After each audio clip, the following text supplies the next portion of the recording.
दोस्तों स्वागत है आपका बिहार न्यूज में। दोस्तों मैं हूं फिरदौस गनी और आप देख रहे हैं केडीबी लाइव। दोस्तों आज हो चुका है मंगलवार 12 जनवरी 2021। तो आज की बिहार की टॉप न्यूज लेकर आए हैं आपके लिए। दोस्तों वीडियो स्टार्ट करने से पहले आपसे एक रिक्वेस्ट है, अगर आप नए आए इस चैनल पर तो फिर चैनल को सब्सक्राइब करके बेल आइकन को भी प्रेस कर दीजिए और साथ में वीडियो को लाइक कीजिए, अपने दोस्तों के साथ शेयर भी कीजिए। तो चलिए दोस्तों स्टार्ट करते हैं आज का न्यूज।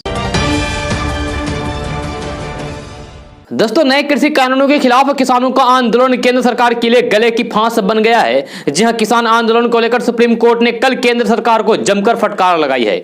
सुप्रीम कोर्ट ने मोदी सरकार से दो टूक कहा है कि वे पूरे कानून पर रोक लगाएं और इस मामले का कोई साझा हल निकाले। सुप्रीम कोर्ट में कल इस मामले की सुनवाई हुई। सुनवाई के दौरान मोदी सरकार को जमकर फटकार लगाते हुए अदालत ने कहा है कि आंदोलन में किसानों की जाने जा रही है। ऐसे में सरकार अभी इन कानूनों पर रोक लगाएगी या फिर अदालत ही आदेश जारी करे इस कानून को रोक लगाने की। जी हां, केंद्र सरकार की तरफ से लागू किए गए नए कृषि कानूनों के खिलाफ देश में किसानों का आंदोलन पिछले 48 दिनों से आज भी चल रहा है। दोस्तों जदयू के कार्यकारिणी की बैठक में नीतीश कुमार ने बड़ा ऐलान किया है। जी हां, नीतीश कुमार ने कहा है कि उन्होंने पहले ही बीजेपी को कह दिया था कि वे बिहार में एनआरसी लागू नहीं होने देंगे। जी हां, वे अब भी इस बात पर कायम हैं। अगर एनआरसी लाने की कोशिश हुई तो फिर वे इसका विरोध करेंगे। जी हां, उनके रहते हुए बिहार में एनआरसी लागू नहीं होगा। दोस्तों बिहार भाजपा प्रभारी भूपेंद्र यादव की ओर से राजद को लेकर दिए गए बयान ने सियासी गलियारों में खलबली मचा दी है। जी हां, भूपेंद्र यादव ने कहा था कि खरमास के बाद आरजेडी टूट जाएगी। आरजेडी टूट वाले बयान को लेकर हमलावर बनी हुई तो वहीं अब जेडीयू ने भी दो कदम आगे बढ़ाते हुए एक ऐसा बयान दिया है जिसके बाद बिहार की राजनीति में भूचाल आ सकता है। जी हां, जेडीयू के सांसद ललन सिंह ने एक बड़ा और फिर चौंकाने वाला बयान देते हुए कहा कि भूपेंद्र यादव तो राजद में टूट की बात कम ही बोल रहे हैं, वो जिस दिन चाह लेंगे उस दिन राजद का विलय भाजपा में हो जाएगा।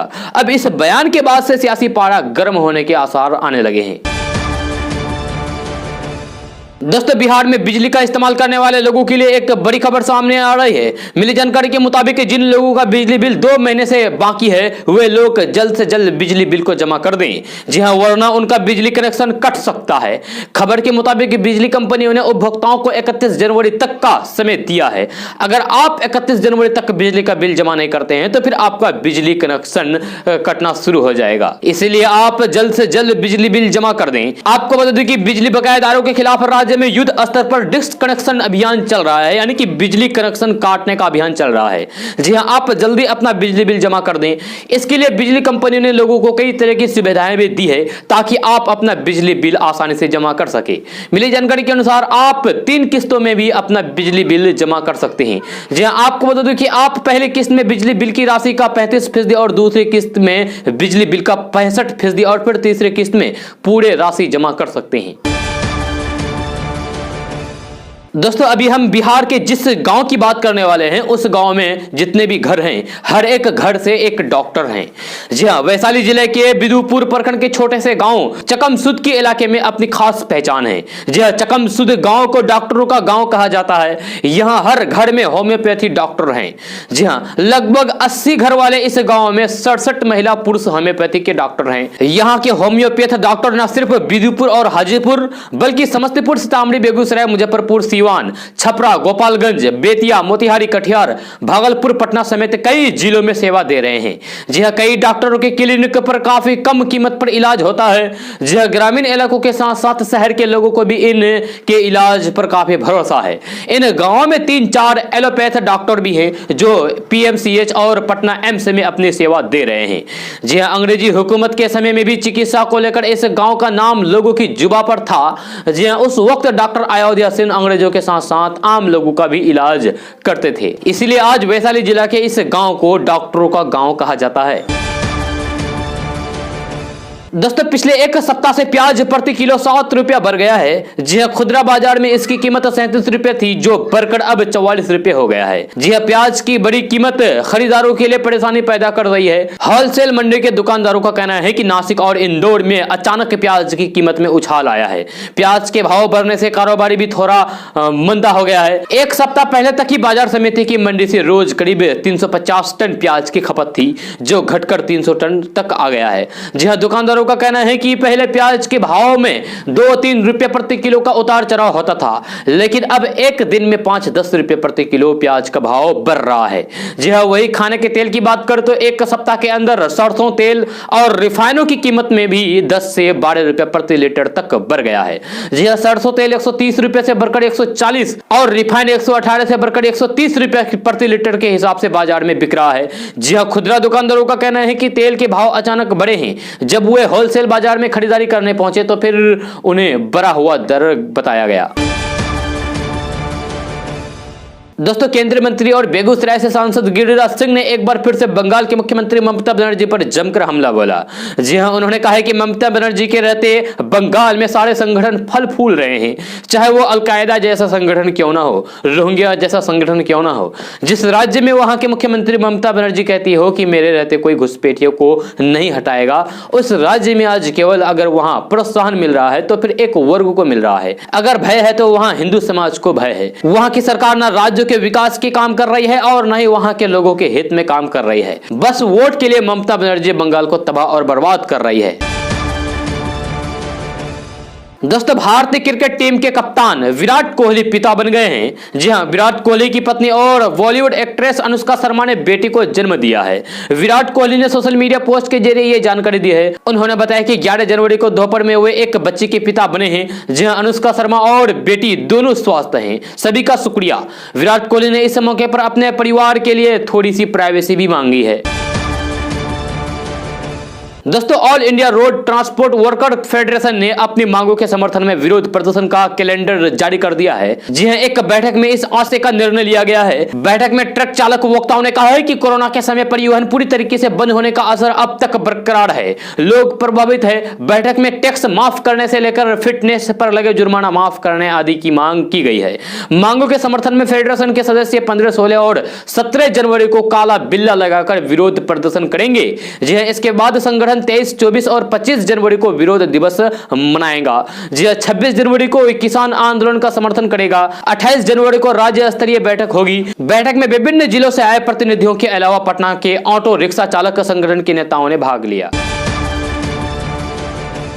दोस्तों, कोरोना महामारी में हुए लॉकडाउन के बाद देश भर के स्कूल और कॉलेज ने ऑनलाइन पढ़ाई की शुरुआत की, जिसके बाद इंटरनेट डाटा की कमी के कारण कई बच्चे क्लास में असमर्थ होते हैं। जी इसी मुसीबत को देखते हुए सरकार ने ऑनलाइन क्लास को लेकर एक अहम फैसला लिया है। छात्र ऑनलाइन क्लास कर सके, इसके लिए राज्य सरकार ने उन्हें फ्री इंटरनेट डेटा देने का फैसला किया है। जी सरकारी और सरकार से सहायता प्राप्त आर्ट्स और science college, polytechnic, engineering college और स्कॉलरशिप फंडेड प्राइवेट कॉलेज के छात्रों को सरकार की ओर से जनवरी 2021 से लेकर अप्रैल 2021 तक रोजाना 2 GB डेटा मिलेगा। दोस्तों, बिहार में इन दिनों जमीन के दाखिल खारिज कराने का काम बिल्कुल कछुआ की चाल में रेंग रहा है। जी हां, ऑनलाइन व्यवस्था होने के बावजूद भी म्यूटेशन के लिए लोगों को काफी इंतजाम करना पड़ रहा है। याचिकाओं की संख्या तो बढ़ गई है, लेकिन समय पर निष्पादन नहीं हो पा रहा है। रिपोर्ट के मुताबिक 100 में से 5 लोगों का भी काम अधिकारी समय पर पूरा नहीं कर पा रहे हैं। जी हां, बिहार में दाखिल खारिज के आवेदन में केवल 3% का ही निष्पादन समय पर हो पा रहा है। यह आंकड़ा पिछले साल 1 दिसंबर तक का है। खुद विभाग की समीक्षा बैठक में भी यह खुलासा हुआ है कि आखिरकार अधिकारी क्या कर रहे हैं। इस बात का भी खुलासा हुआ है कि ऑनलाइन म्यूटेशन का निपटारा हो भी जाता है तो फिर कर्मी जानबूझकर गलतियां छोड़ देते हैं। कभी नाम गलत तो कभी खाता संख्या गलत चला देते हैं। हालांकि इसके लिए सरकार ने सुधार की अलग ऑनलाइन व्यवस्था भी की है। दोस्तों, किसान विरोधी तीनों कृषि कानूनों को रद्द करने, बिजली बिल 2020 वापस लेने, न्यूनतम समर्थन मूल्य यानी कि एमएसपी पर धान खरीद की गारंटी करने, धान खरीद की सीमा समाप्त करने, बिहार में मंडियों को फिर से बहाल करने आदि मांगों पर अब 25 जनवरी की बजाय महात्मा गांधी शहादत दिवस यानी कि 30 जनवरी को महागठबंधन के आह्वान पर माले और अखिल भारतीय किसान महासभा द्वारा पूरे बिहार में मानव श्रृंखला का आयोजन किया जाएगा। जी हां, माले नेताओं ने यह भी कहा है कि अब 25 जनवरी को यानी कि गणतंत्र दिवस की पूर्व संध्या पर पूरे राज्य में 26 जनवरी को आहूत किसान परेड के समर्थन में मशाल जुलूस का आयोजन भाकपा माले और किसान महासभा के बैनर तले किया जाएगा। दोस्तों मशहूर शायर मुनव्वर राणा एक बार फिर से विवादों में आ गए हैं। इस बार उन्होंने किसान आंदोलन पर एक शेर लिखा है, जी हाँ, जिसको लेकर विवादों में आ गए हैं। अपने शेर में मुनव्वर राणा ने सांसद को गिराकर खेत बनाने की बात कही है। जी हाँ, सेठों के गोदामों को जला देने की बात कही है। मुनव्वर राणा के इस शेर पर बीजेपी सांसद गौतम गंभीर ने कहा कि ऐसे लोगों का विरोध कानून से नहीं, पीएम नरेंद्र मोदी से है। हालांकि इस विवाद के बाद मुनव्वर राणा ने अपने शेर डिलीट कर दिया। अपने ट्विटर अकाउंट पर मुनव्वर राणा ने लिखा था कि इस मुल्क के कुछ लोगों को रोटी तो मिलेगी, संसद को गिराकर वहां कुछ खेत बना दो। अब ऐसे ही बदलेगी किसानों का मुकद्दर, सेठों के बनाए हुए गोदाम जला दो। इस शेर पर मुनव्वर राणा की मुश्किलें बढ़ गई है और विवाद भी हो गया है। दोस्तों बिहार में शराबबंदी कानून लागू है, इसके बावजूद भी सूबे के यानी कि बिहार के अमूमन हर जिले में शराब उत्पादन और उसकी तस्करी का काम धड़ल्ले से चल रहा है। जी इस क्रम में शनिवार को बिहार के वैशाली में उत्पादन विभाग ने देसी शराब के अड्डे पर छापेमारी की। हालांकि छापेमारी करने गई टीम शराब तस्करी की जुगाड़ को देखकर हैरान रह गई। जी हाँ, दरअसल देसी शराब बनाए जाने की सूचना पर उत्पाद विभाग की टीम ने वैशाली जिला की तिसियोत में छापेमारी की। तिसियोत गांव में छापेमारी की। शराब के अड्डे के पास जब टीम पहुंची तो देखा कि तैयार देसी शराब के साथ सेब, संतरा और अंगूर रखा हुआ था। जब शराब तस्करों से इस संबंध में पूछताछ की गई तो उन्होंने बताया कि देसी शराब बनाने के लिए वे सेब, संतरा और अंगूर जैसे फल का इस्तेमाल किया करते हैं ताकि लोगों की सेहत अच्छी रहे। जी हां, शराब तस्कर लोगों की सेहत का ख्याल रखते हैं। जी हां, ये तो फिर हास्यास्पद वाली बात हो गई है। हिरासत में लिए गए तस्कर ने यह भी कहा है कि उसके गांव और आसपास इलाके में अवैध शराब के कई अड्डे हैं, लेकिन उसके फल वाले हेल्थी शराब पीने को लेकर दूर दूर से लोग आते हैं। जी कीमत तो थोड़ी महंगी है, लेकिन शराब के शौकीन उसके यहां दूर दूर से यहां आते हैं। फिलहाल उत्पादन विभाग ने शराब कारोबार को गिरफ्तार करते हुए भारी मात्रा में तैयार शराब जब्त कर लिया है। दोस्तों भले ही किसान आंदोलन किसी नतीजे पर नहीं पहुंच पाया हो, लेकिन सिंगू बॉर्डर पर किसानों के आंदोलन के दौरान कुछ अलग अलग तस्वीरें देखने को मिल रही है। जी हां, इस माध्यम से किसान प्रतीकात्मक विरोध भी दर्ज करा रहे हैं। एक ऐसी ही तस्वीर है जिसमें एक पंजाब के किसान ने खुद को जंजीरों में जकड़ा हुआ है। जी हां, और वह कह रहे हैं कि सरकार ने हमें ऐसे जीने में मजबूर कर दिया है। किसान का कहना है कि जब तक किसान बिल रद्द नहीं हो जाएगा वह इसी तरीके से खड़ा रहेगा। जी हां, एक और तस्वीर में सिंगू बॉर्डर पर दिल्ली के बिजनेसमैन किसानों के समर्थन में बूथ पॉलिश कर रहे हैं। जी हां, दिल्ली के बड़ा बिजनेसमैन है, लेकिन किसानों के समर्थन में बूथ पॉलिश कर रहे हैं, जूता पॉलिश कर रहे हैं। इनका कहना है कि किसानों के समर्थन में आए हैं, किसान बिल को रद्द होनी चाहिए, रद्द होना ही होगा। ये सेवा भाव से यहां देख रहे हैं कि अब तक किसान भाइयों के आने वालों के जूते कोई साफ नहीं कर रहा था, ये जिम्मेवारी उन्होंने उठाई। जी हां, उनका कहना है कि जब तक किसान बिल रद्द नहीं हो जाएगा ये इसी तरीके से अपनी सेवा देते रहेंगे, यानी कि जूते पॉलिश करते रहेंगे। जी हां, एक और तस्वीर सिंगू बॉर्डर से आई है जहां एक छोटे छोटे बच्चे परिवार के साथ किसानों के समर्थन में यहां पहुंचे हैं, यानी कि इन्हें भी लगता है कि किसान बिल रद्द होगा। यहां आकर वह भी पूरे समर्थन के साथ परिवार के साथ बैठे हैं। वहीं एक तस्वीर ने भी लोगों का ध्यान आकर्षित किया है। जी हां, बॉर्डर पर लगभग 400 किलोमीटर साइकिल से चलकर एक किसान पहुंचा है और यहां आकर वह सबको टॉफियां दे रहे हैं। जी हां, उनका कहना है कि वे किसानों के समर्थन में यहां पहुंचे हैं। उनका कहना है कि सरकार को मानना ही होगा क्योंकि किसान अपने हक की लड़ाई लड़ रहा है और उस लड़ाई को तब तक जारी रखेगा जब तक बिल वापस नहीं हो जाता। दोस्तों आज से बिहार के स्कूल कॉलेज समेत पूरे शिक्षण संस्थानों में कोरोना संक्रमण की रैंडम जांच की जाएगी। जी स्वास्थ्य विभाग ने इसे लेकर पूरी तैयारी कर ली है। स्कूल कॉलेज समेत पूरे शिक्षण संस्थानों में स्वास्थ्य विभाग ने सभी जिलों के सिविल सर्जनों को कोरोना की रैंडम जांच कराने का निर्देश दिया है। रैंडम जांच के आधार पर शिक्षण संस्थानों में कोरोना संक्रमितों की पहचान की जाएगी। आपको बता दें कि बिहार में 4 जनवरी से शिक्षण संस्थान खोले जाने की इजाजत दी गई थी, जिसके बाद कुछ जगहों से शिक्षक और बच्चों के कोरोना संक्रमित होने की खबर आई थी। इसके बाद शिक्षा विभाग के प्रधान सचिव संजय कुमार ने स्वास्थ्य विभाग के प्रधान सचिव प्रत्यय अमृत को पत्र लिखकर स्कूलों में शिक्षकों और फिर छात्रों का कोरोना जांच कराने का अनुरोध किया था। दोस्तों बिहार के मुख्यमंत्री नीतीश कुमार के दोस्त और दुश्मन वाली बात पर केंद्रीय मंत्री और बेगूसराय से सांसद गिरिराज सिंह ने बड़ा बयान दिया है। सीएम नीतीश कुमार के इस बयान जिसमें कहा कि हमें पता नहीं चल सका कि कौन दोस्त है कौन दुश्मन। जी हां, इस पर गिरिराज सिंह ने कहा है कि उनके लिए बिहार में गठबंधन दोस्ती है। दोस्तों जापान की तकनीक पूरे दुनिया में प्रसिद्ध है। जहां इस देश ने कई ऐसी चीजें बनाई है जो लोगों को हैरान करती है। ऐसा ही हैरान करने वाली एक इमारत जापान में है जो पिछले काफी समय से लोगों का ध्यान अपनी ओर आकर्षित करती रही है। इस बिल्डिंग की खासियत यह है कि इसके बीचों बीच एक हाईवे गुजरता है। जी हाँ, आपने सही सुना। पहले आप इस तस्वीर को गौर से देख लीजिए, तब आपको हमारी बातों का यकीन होगा। जी हाँ, जापान के ओसाका शहर में आर्किटेक्चर का बेमिसाल नमूना देखने को मिलता है। यहाँ 16 मंजिल की एक इमारत है जिसका नाम गेट टावर बिल्डिंग है। इस बिल्डिंग की खासियत यह है कि इसके बीचों बीच एक हाईवे गुजरता है। ऐसा दुनिया में और कहीं नहीं देखने को मिला है। जी हाँ, इमारत के बीचों बीच हाईवे जाने के कारण भी इमारत पर कोई भी असर नहीं पड़ता है और न ही ट्रैफिक पर किसी तरह की कोई रोक है। इमारत को इस तरीके से डिजाइन किया गया है कि ट्रैफिक के कारण इमारत में वाइब्रेशन ना हो। जी हाँ, वाइब्रेशन महसूस ना हो और न ही ट्रैफिक के कारण शोर हो। इस इमारत के अंदर एलिवेटर लगे हुए हैं और हाईवे भी इमारत को नहीं छूता है। दोस्तों लंबे समय से जीत को तरस रही कांग्रेस पार्टी को शिमला के निकाय चुनाव में नई ऊर्जा मिली है। जी हां, शिमला जिले के 8 निकायों में से 6 पर कांग्रेस ने जीत हासिल करके सत्ताहीन भाजपा को करारी शिकस्त दी है। नगर परिषद रोहडू और ठियोग भाजपा के हाथों से फिसल गए। जी हां, दोनों ही निकायों में रहे अध्यक्षों को हार का सामना करना पड़ा है। कांग्रेस अध्यक्ष कुलदीप सिंह राठौर ने अपने गृह क्षेत्र में शानदार प्रदर्शन करके बड़ी जीत दिलाई है। कुल 58 सीटों में से 35 पर कांग्रेस और 23 पर भाजपा ने जीत हासिल की है। इनमें से 9 सीटों पर पहले ही निर्विरोध प्रत्याशी जीत चुके थे। कांग्रेस प्रदेश अध्यक्ष कुलदीप सिंह राठौर ने कहा है कि कार्यकर्ताओं की मेहनत के बूते ये जीत हासिल हुई है। 4 महीने पहले ही तैयारियां शुरू कर दी गई थी। उन्होंने सभी जीते पदाधिकारियों को बधाई दी है। जिला परिषद और पंचायत समिति सदस्य चुनाव में भी कांग्रेस जीत का परचम लहराएगी। दोस्तों देश में बर्ड फ्लू का खतरा लगातार बढ़ता जा रहा है। अब तक 7 राज्य में इसकी पुष्टि हो चुकी है। चिंता की बात यह है कि तेजी से यह बर्ड फ्लू देश के अलग अलग इलाकों में फैल रहा है। अब तक जिन राज्यों में बर्ड फ्लू की पुष्टि हुई है वो केरल, राजस्थान, मध्य प्रदेश, हिमाचल प्रदेश, हरियाणा, गुजरात, उत्तर प्रदेश, बिहार, दिल्ली और मुंबई। इसके अलावा कई राज्यों से पक्षियों की जाने की खबर सामने आ रही है। यानी कि अगले कुछ हफ्तों में और कई राज्यों में यह फैल सकता है।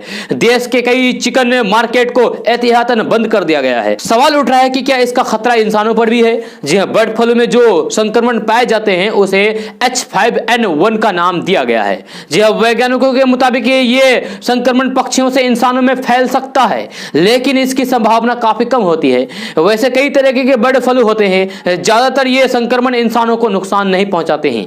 लेकिन वैज्ञानिकों का मानना है कि अगर कोई व्यक्ति लंबे समय तक संक्रमित पक्षियों के बीच रहता है तो फिर उन्हें बर्ड फ्लू अपनी चपेट में ले सकता है। आपको बता दूं कि यह बर्ड फ्लू आज नहीं बल्कि 24 साल से डरा रहा है। जहां पहली बार इंसानों में H5N1 के संक्रमण की खबर साल 1997 में हांगकांग से आई थी। पोल्ट्री फार्म में काम करने वाले एक शख्स की उसकी चपेट में आए थे। साल 1998 में स्पेनिश फ्लू से दुनिया भर में लाखों लोगों की जान जा चुकी थी। जहां कहा जाता है कि यह संक्रमण पक्षियों से ही फैला था।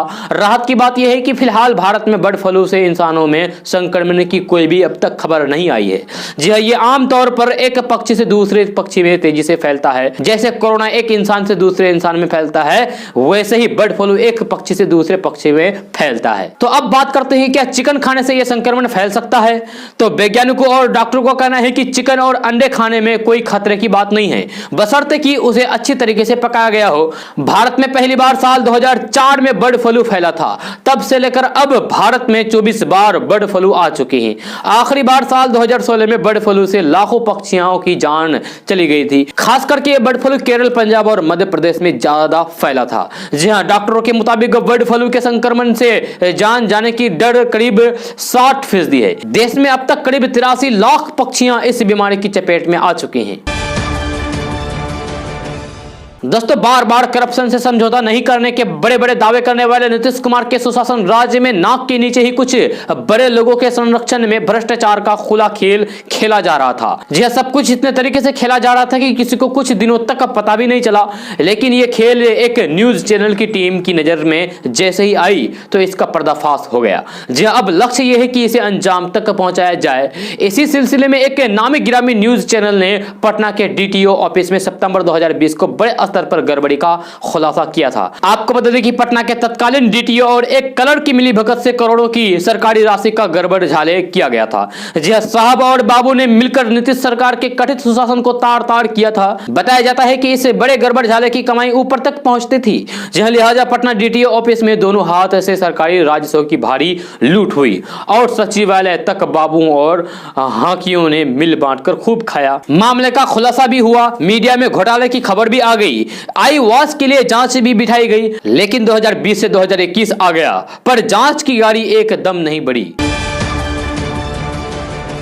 बिहार भाजपा के प्रभारी भूपेंद्र यादव ने राजद को लेकर जो दावा किया है, अब उनके दावे पर पलटवार शुरू हो गया है। जी हां, बिहार भाजपा प्रभारी भूपेंद्र यादव ने कहा था कि खरमास के बाद राजद में बहुत बड़ी टूट होने वाली है। इसके बाद से ही राजद के नेता लगातार भाजपा पर हमलावर बने हुए हैं। जी हां, भाजपा प्रभारी भूपेंद्र यादव के बयान पर आरजेडी के वरिष्ठ नेता शिवानंद तिवारी ने अब हमला बोला है। शिवानंद तिवारी ने कहा है कि भूपेंद्र यादव जी का मैं बहुत इज्जत करता हूं, राज्यसभा में हम लोग साथ रहे हैं, एक गंभीर व्यक्ति के रूप में मैं ही उनको जानता हूं, लेकिन उनके बयान ने मुझे चकित किया है। अगर सचमुच उनके दावे में दम है तो हम पर कृपा क्यों, राजद को तोड़ सको तो तोड़ कर दिखाएं। शिवानंद तिवारी ने अपने जारी बयान में कहा है कि बेहतर होगा कि भाजपा का नेतृत्व हमारी चिंता छोड़कर अपने गठबंधन की चिंता करे। नीतीश जी का बयान ही कह रहा है कि गठबंधन में सब कुछ ठीक ठाक नहीं चल रहा है। उन्हीं का कहना है कि इसके पहले गठबंधन में ऐसा कभी नहीं हुआ था जो अब हो रहा है। दोस्तों, बिहार में साल 2021 का बजट 17 फरवरी में जारी हो सकता है। केंद्रीय बजट जारी होने के बाद बिहार में बजट जारी किया जाएगा। जहां बिहार में इस साल बजट सत्र में 7 निश्चय योजना पार्ट 2 को स्वीकृति मिल जाएगी। बिहार में बजट वित्त मंत्री तारकिशोर प्रसाद पेश करेंगे। मिली जानकारी के अनुसार बिहार में 3-4 दिन में बजट सत्र बुलाने के लिए बैठक बुलाई जाएगी। बैठक में सत्र को लेकर तिथि निर्धारित किया जाएगा। बिहार में बीते साल 2,11,000 करोड़ रुपए का बजट पेश किया जाएगा। जी हाँ, बजट में शिक्षा और स्वास्थ्य पर विशेष फोकस रहेगा। इस बीच तेजस्वी यादव ने नीतीश सरकार पर निशाना साधा है। जी हां, तेजस्वी यादव ने कहा है कि सरकार अगर बजट सत्र को कम दिनों के लिए करेगी तो राजद हंगामा करेगी। तेजस्वी यादव ने इसी के साथ घर का घेराव करने की भी धमकी दी है। नेता प्रतिपक्ष तेजस्वी यादव ने कहा है कि विधानसभा का परंपरागत बजट सत्र नहीं बुलाया गया तो महागठबंधन बजट सत्र का बहिष्कार करेगा। इस दौरान वे सदन की कार्रवाई में हिस्सा न लेकर सदन चलने की अवधि तक मुख्यमंत्री और उप मुख्यमंत्रियों के आवासों का घेराव करेगा। दोस्तों, दक्षिण भारत के सुपरस्टार और बॉलीवुड अभिनेता रजनीकांत ने स्वास्थ्य कारणों का हवाला देते हुए राजनीति में नहीं आने का फैसला करने के बाद समर्थकों ने विरोध प्रदर्शन करना शुरू कर दिया। जी हां, विरोध प्रदर्शन को लेकर रजनीकांत ने कहा है कि मेरे कुछ प्रशंसकों ने राजनीति में प्रवेश नहीं करने के मेरे फैसले के खिलाफ चेन्नई में प्रदर्शन किया। मैंने अपना निर्णय लिया है कि मैं अभी राजनीति में नहीं आऊंगा। मैं सभी लोगों से अपील करता हूं कि वे ऐसे कभी प्रदर्शन में भाग ना लें, क्योंकि इससे मुझे बहुत पीड़ा होती है। दोस्तों, व्हाट्सएप एक बार फिर से विवादों में आ गया है। जी हां, एक बार फिर से व्हाट्सएप में वही समस्या आ गई है जो कुछ समय पहले आई थी। मतलब फिलहाल आपका व्हाट्सएप ग्रुप और डाटा पूरी तरीके से सुरक्षित नहीं है। इसे यूं समझ लें कि आपकी प्राइवेट चैट को गूगल सर्च से हैक किया जा सकता है, क्योंकि व्हाट्सएप ग्रुप गूगल सर्च में दिख रहा है। जी हां, इसका मतलब है कि कोई भी शख्स प्राइवेट व्हाट्सएप ऐप ग्रुप को गूगल सर्च करके ज्वाइन कर सकता है। जी हां, गौरतलब है कि इससे पहले साल 2019 में व्हाट्सएप ग्रुप गूगल सर्च में दिखने लगे थे, जिसके बाद कई लोगों ने इसकी शिकायत भी की थी। इसके बाद कंपनी ने दलील दी और कहा कि अब समस्या ठीक हो चुकी है, लेकिन अब एक बार फिर से वही समस्या व्हाट्सएप में देखने को मिल रही है, जिससे यूजर्स परेशान हो गए हैं। दोस्तों, बिहार बोर्ड द्वारा आयोजित मैट्रिक की प्रैक्टिकल परीक्षा और इंटरनल असेसमेंट 20 जनवरी से शुरू होगी, जहां यह परीक्षा 22 जनवरी तक चलेगी। इसके लिए बिहार विद्यालय परीक्षा समिति द्वारा तिथि निर्धारित कर दी गई है। प्रैक्टिकल की परीक्षा परीक्षार्थी अपने नामांकन स्कूल में ही देंगे। इसके लिए सभी हाई स्कूलों को परीक्षा केंद्र बनाया गया है। इधर परीक्षा की तिथि घोषित होने के बाद परीक्षार्थियों की बेचैनी बढ़ गई है। जी हां, और वह प्रैक्टिकल नोट बुक की तैयारी में लग गए हैं। दोस्तों, बिहार में चलने वाले ट्रेनों पर अक्सर बच्चों को भीख मांगते देखा जाता है। जी हाँ, वही सड़कों पर भी ये दृश्य आम बन चुका है। चौराहों और सिग्नल पर अलग अलग उम्र के बच्चे अक्सर भीख मांगते दिखते हैं। वही अक्सर बच्चा चोरी और गायब होने की घटना भी अलग अलग शहरों से सामने आती रहती है। तो इस बीच ये सवाल काफी मामलों में सामने आने पर उठना जरूरी हो जाता है कि क्या सूबे में बच्चा चोरी करने वाला गिरोह सक्रिय हो गया है, जो बच्चों को गायब करके उनसे भीख मंगवाने का धंधा चलता है। जी हाँ, भागलपुर से एक ऐसा ही मामला सामने आया है, जो इन संदेह को बल देता है। भागलपुर जिला पुलिस के पास एक अजीबोगरीब मामला सामने आया। जी हां, पुलिस ने 3 साल पहले अपहृत एक बच्चे को पुलिस से भीख मांगते हुए बरामद किया है, जिसके बाद बच्ची को उस परिवार वालों को सौंप दिया गया है। जी हां, मीडिया रिपोर्ट के अनुसार बच्ची 3 साल पहले बांका के अमरपुर निवासी दिलीप पासवान की बेटी घर के बाहर खेलते हुए अचानक गायब हो गई थी। काफी दिनों तक खोजबीन करने के बाद भी बच्ची का कोई सुराग नहीं चल सका। पुलिस ने उस समय इस मामले में एक गिरफ्तारी भी की थी। जी हां, इस बीच 3 साल के बाद अब शुक्रवार को दिलीप पासवान की एक रिश्तेदार को ट्रेन में सफर करने के दौरान वह बच्ची भीख मांगते हुए दिखी, जिसके बाद इसकी सूचना उसने बच्ची के पिता को दी। पिता की सूचना पर जगदीशपुर पुलिस ने बच्ची को किसी बालेश चौधरी के पास से बरामद किया। जी हां, वही बालेश चौधरी से पुलिस पूछताछ कर रही है और पूरे मामले की जांच की जा रही है। पुलिस ने बच्चे के माता पिता के द्वारा बच्ची की पहचान किए जाने के बाद उसे उनके पास सौंप दिया गया। जी हां, आपको बता दें कि आए दिन बच्चों के गायब होने और फिर बच्चों से भीख मंगाने वाली घटनाओं का खुलासा होता रहा है। बिहार की राजधानी पटना के ट्रैफिक सिग्नलों पर भी अक्सर बच्चे बदहाल हालात में भीख मांगते देखे जाते हैं। वहीं इन बच्चों द्वारा जुटाए गए पैसों को लेने के लिए अधेड़ उम्र के व्यक्तियों को भी उनके आसपास भटकते देखा जाता है। दोस्तों, बिहार के बाद अब झारखंड में भी सरकार गिराने के दावे हो रहे हैं। जी हां, बिहार के कृषि उद्योग एवं गन्ना मंत्री अमरेंद्र प्रताप सिंह ने कहा है कि उन्हें इस बात का एहसास हो रहा है कि झारखंड की वर्तमान सरकार अधिक दिनों तक नहीं चलेगी। कुछ ही दिनों में यह सरकार गिर जाएगी। हिंदुस्तान के मुताबिक मंत्री ने कहा है कि इस सरकार से ना तो जनता खुश है और न ही गठबंधन में शामिल दलों के नेता और मंत्री। गठबंधन दल के नेता मंत्रियों को लग रहा है कि यदि इसी दल के टिकट से इसके बाद के चुनाव में जनता के पास जाएंगे तो जीत नहीं पाएंगे, इसलिए वे दल बदलना चाहते हैं और सरकार गिराने की यही वजह होगी।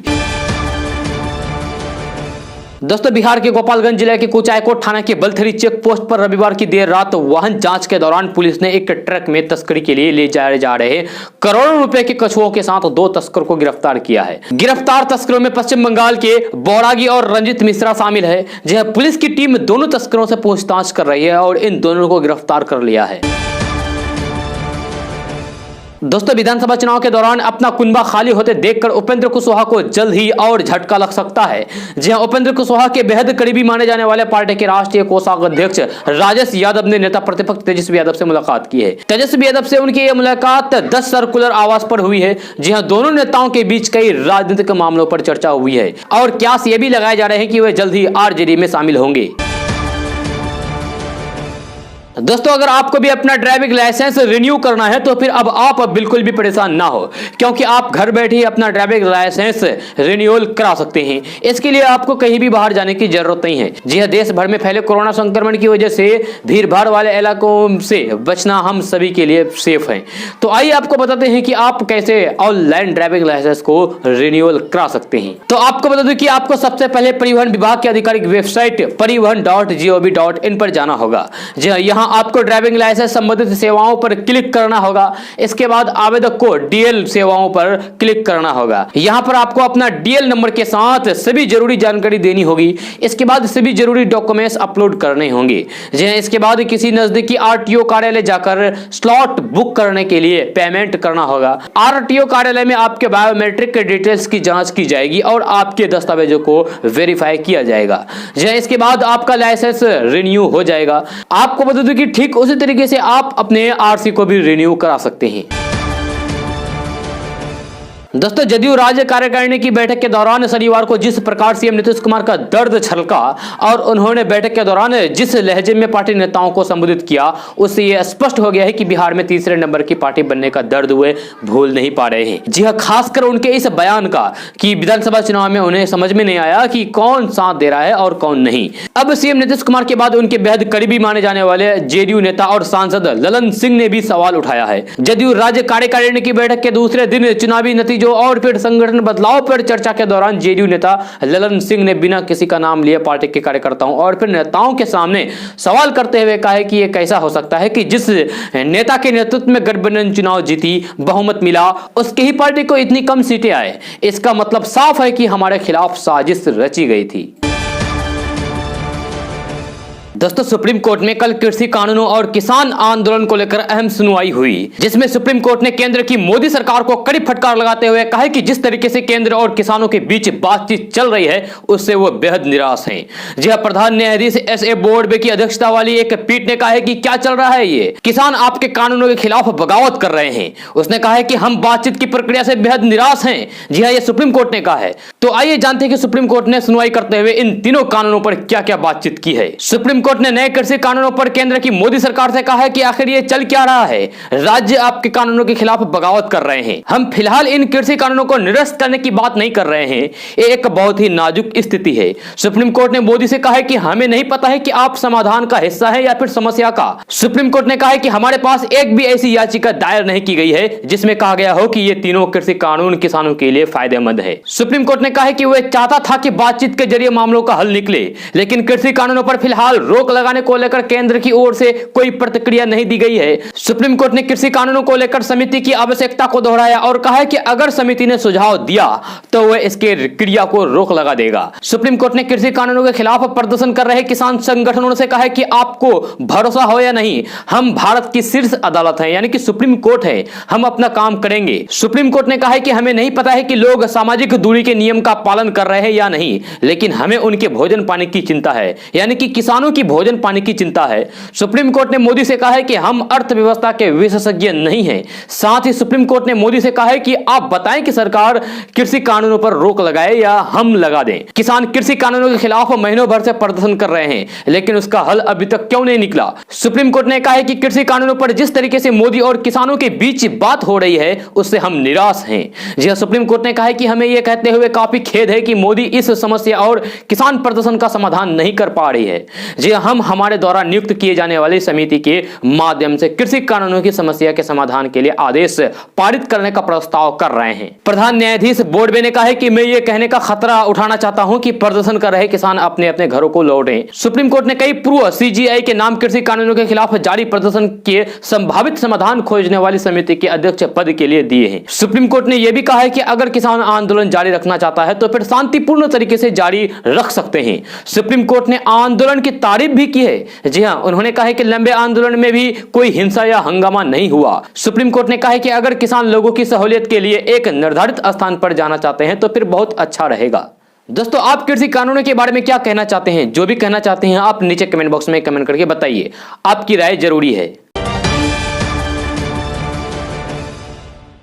दोस्तों, आज का न्यूज़ बस ये था। कैसा लगा जरूर अपना सुझाव दीजिएगा नीचे कमेंट बॉक्स में कमेंट करके। अगर आप नए आए इस चैनल पर तो फिर चैनल को सब्सक्राइब करके बेल आइकन को भी प्रेस कर दीजिए और साथ में वीडियो को लाइक कीजिए, अपने दोस्तों के साथ शेयर भी कीजिए। तो चलिए दोस्तों, फिर मिलते हैं अगले वीडियो में। जय हिंद, जय बिहार।